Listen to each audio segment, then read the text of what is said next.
Hi, Julian. I heard you were interested in learning about how a refrigerator works.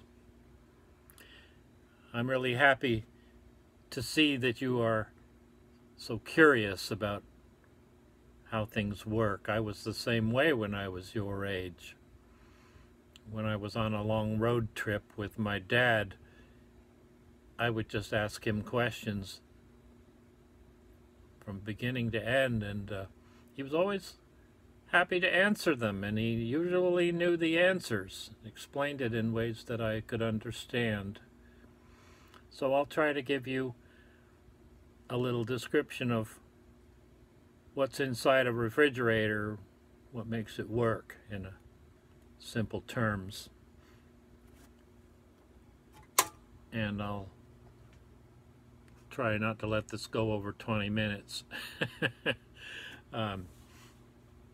So you've probably looked at the refrigerator in your mom's kitchen, and if you touch the sides of it or look around, if you can see the back side of it, you might notice that there are coils of tubing on the back, or on, if you can't see the tubing, it's still there, but it's not visible. You know, it's behind, it's inside the refrigerator. But if you touch the sides or the back of the refrigerator, you'll probably notice that it's warm to the touch. And that's the system in the refrigerator that's pumping the heat out of the inside of the refrigerator and giving up this heat to the ambient air in the kitchen. It pumps the heat out of the things that need to be kept cold and radiates that heat through the coil on the outside. That's called the condensing coil, or condenser. And there is a gas flowing through the tubing. It's on a very high pressure. It's several hundred pounds per square inch, several atmospheres of pressure. And the heat of compression is what makes the gas so hot. And when you feed this compressed gas into the condensing coil, it gives up some of the heat, because the air in the kitchen is cooler than the gas in the condensing coil, and it actually changes from a gas to a liquid. It condenses into a liquid, the same way that, like, a glass of ice water might get droplets of condensation, because the air that we breathe is a gas, and it contains water vapor, which is also a gas.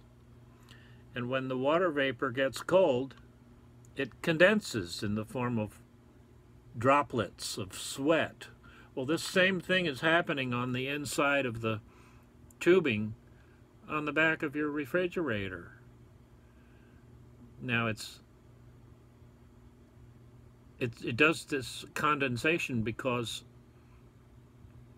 the kitchen is a lot cooler than the gas, the compressed gas. So that's how it's getting rid of the excess heat that's in the food in the refrigerator. There's another coil in the refrigerator in the freezer compartment, and the name of that coil is the evaporator. And there is liquid refrigerant that is made in the condensing coil. The liquid drips out of the bottom of the condenser coil into a little reservoir, and then it's fed into an expansion valve, and this liquid gas, liquid refrigerant, sprays out into the tubing of the evaporator coil because there's very low pressure. That coil is connected to the suction side of a device called a compressor.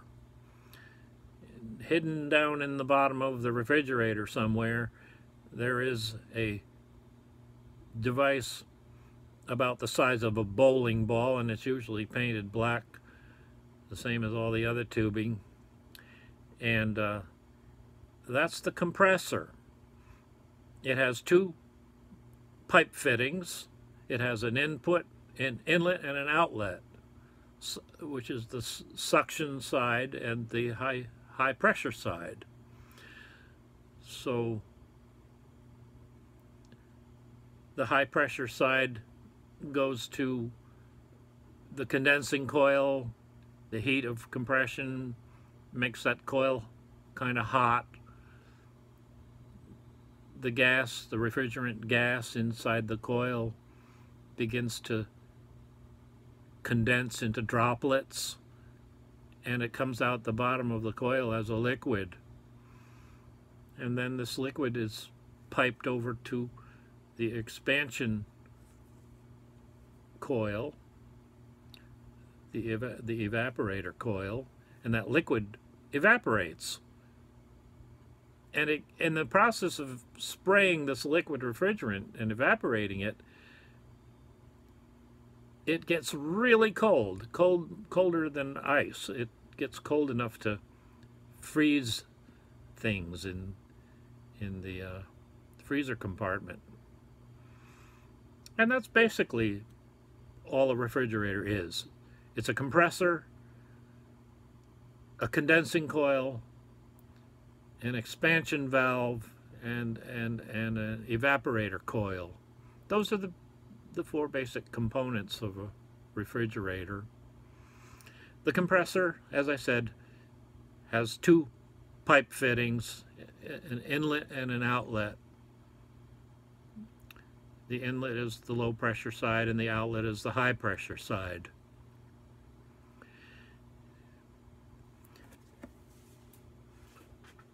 Now, commercial restaurant equipment and industrial refrigeration systems have much larger capacity, and they're like for a supermarket or an office building that has, you know, one large air conditioning unit on the roof, and it feeds an evaporator unit and possibly several, and these have a much larger volume of refrigerant in them, and I guess they're expected to require servicing more often because there's just many more feet of tubing. It's mostly copper tubing, and you know, there's a greater probability of a leak developing. Ideally, you never want to have any leaks at all, because the refrigerant is an ozone depleting gas. It's Freon, and when you get a license at a vocational school as a heating and ventilation air conditioning technician, this license enables you to, it authorizes you to purchase the refrigerant. And here's a container of refrigerant. This one's called Freon 22, Refrigerant 22, and the scientific name of it is chlorodifluoromethane. And this container can hold 30 pounds of it.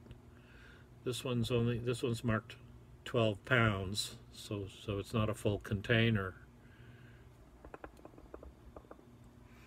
But they won't even sell this stuff unless you have a license. And it's not a gas that you should ever breathe. It's deadly toxic to breathe this stuff. And we don't want to release it into the atmosphere for the reason I said, because it's an ozone depleter.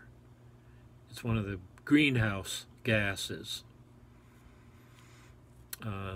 There are other refrigerants besides refrigerant 22. I remember years ago we used to use refrigerant 12, which is also called Freon, in our cars, in our automobile air conditioners. They used to sell refill kits to backyard mechanics, and you could just buy a can of refrigerant 12, and if your car isn't making cold air anymore, you could just buy the little kit and screw the valve into the top of the can and dump the whole can into your air conditioning, and it would usually fix the problem for a little while until that leaks out too. There are leak detectors for finding these tiny leaks. Sometimes they're so small that it takes months or even a year for a noticeable amount of it to leak out. There's a chemical you can mix with the refrigerant. You can inject it into the system. It's a chemical that shows up under ultraviolet light. So if you suspect that you have a leak, you just wait a few months until a little bit more of it has leaked out, and then come back at night with an ultraviolet light source and search around, check all the fittings, and you'll find the leak. It'll glow, it'll fluoresce under ultraviolet light wherever the leak is. And it requires a little bit of skill with a oxygen and acetylene torch. You have to melt metal and do an operation called brazing. It's soldering with a material like an alloy that contains brass and silver. And so that requires a little bit of skill and practice. You know, the leak is probably going to be at one of the brazed pipe fittings that was done by someone, you know, when they put the unit together initially. Or sometimes it can be just two pipes that are vibrating and rubbing against each other and they wear through. I've seen leaks in a lot of different places. So I've told you the four basic components of a refrigeration system. There are a couple other basic, well, radically different designs that are nothing like what's in your refrigerator. They have swamp coolers that are used in greenhouses or out in the desert where maybe there isn't a lot of electricity available. Swamp coolers depend on the evaporation of water for removing the excess heat. There are electronic refrigeration systems that use Peltier cells. They're little rectangular flat plates that have two wires attached, and they're used in campers. You know, they run on battery power, you know, like 12 volts DC, and there's no moving parts. You connect the two wires up to a source of power, and as if by magic, one side of the plate gets hot and the other side gets cold. It's called a Peltier cell. I used to have some of them at my other shop. I don't have any of them here to show you. It looks a little bit like a solar cell. And you can even stack several of them to get a bigger temperature differential. I've seen them used in little portable picnic coolers or in campers. Peltier cells. They require quite a lot of energy, and they take a long time to cool down. And you know, probably for like a picnic cooler application, you're better off just using some ice. So I found a few other tools that I used to use when I serviced air conditioners at cell towers when I was in the contract engineering and the radio broadcast business, installing transmitters at cell towers. They use large commercial wall mount air conditioners, usually made by a company called Climatel. And here's one of my service tools. This is a gauge manifold set. The commercial and industrial refrigeration systems include test ports, so you can actually hook the blue hose up to the test port on the low pressure side, and the red hose goes to a test port on the high pressure side, and the yellow hose goes to your supply of refrigerant. The yellow hose goes to this fitting on the top, and if I turn this valve on the top, all the refrigerant will just come out.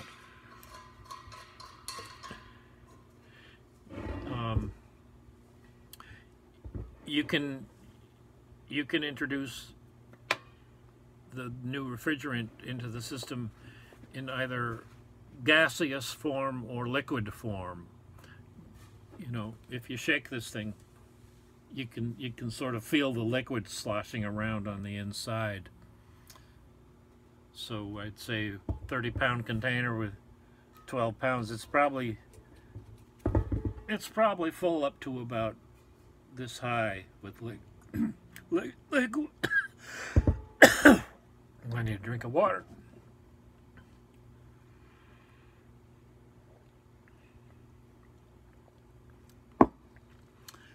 So you can get gas out of this container, or you can turn it upside down. And if you turn it upside down and open the valve, the Freon comes out as a liquid, and it just, whether you use gas or liquid depends on what part of the refrigeration system you're trying to get it into. If you're trying to get it into the high pressure side, I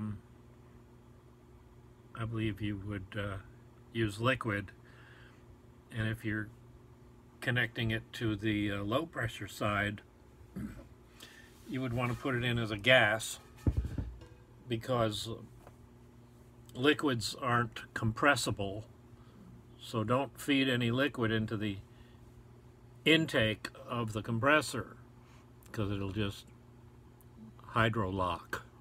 It won't be able to compress it if it's already liquid form. It can only compress it if it's a gas. So that's the reason that the manifold gauge has two valves.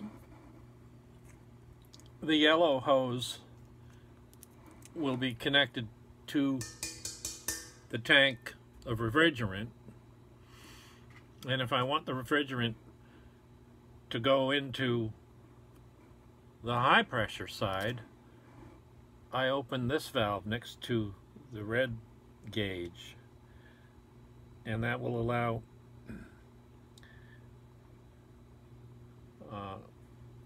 the gas to flow into the high side. But that would mean that you would need to have the tank of refrigerant upside down so that liquid comes out.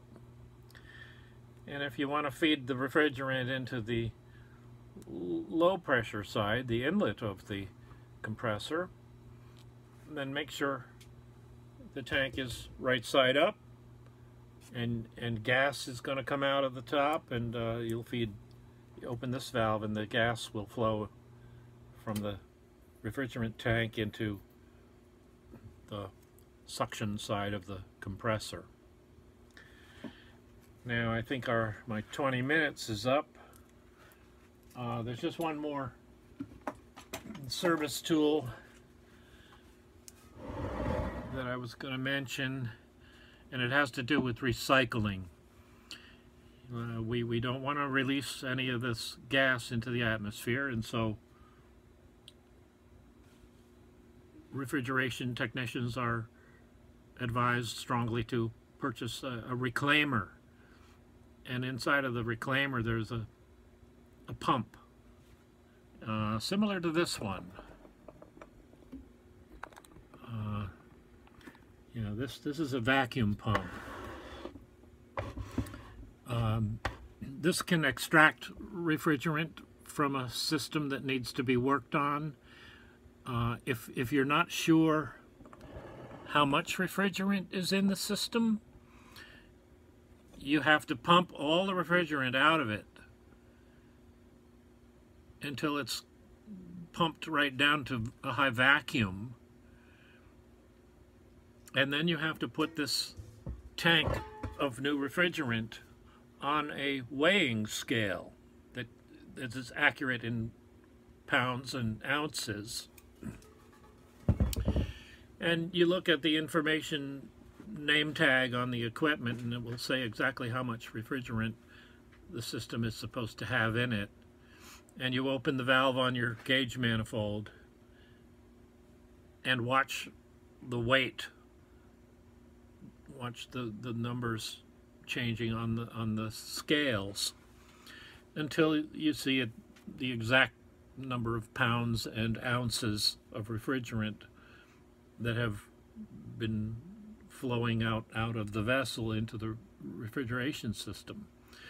So you start out, by emptying the system and then weighing the amount of refrigerant that you are adding. That way you'll know that you have the correct amount in there. And if the system has leaked, or if you have had to cut connections and open up the tubing and do any brazing or soldering, if it has been opened up to the atmosphere, and if any air has gotten in, well, that inevitably happens when you cut or open a connection. You have to pump all the air out of the system, pump it right down to a high vacuum using this vacuum pump. And then you're starting in a known condition. The system is empty, it's clean, and that it doesn't contain any refrigerant at all. So the amount that you add is going to be the correct amount. I should give a thank you to Karen's former husband, Bob Hansen, who was a distributor for refrigeration tools and equipment. And he had a few samples available that he was able to give me, and so this pump was one of those, and he gave me a nice leak detector. I couldn't find it though to show you, It's just a little handheld thing with a little sniffer probe on it. But thanks, Bob, for getting me the basics that I needed to service the wall mounts at the cell towers. And that was just a sideline I did while I was in the radio business. So, well, we're up to 25 minutes. I think I've probably done a decent job of giving you a basic overview of a refrigeration system, and you can do some more research on your own. Just Google some of these words I've been using and you'll find all kinds of stuff on the internet. Okay? Love you very much, Julian. Bye.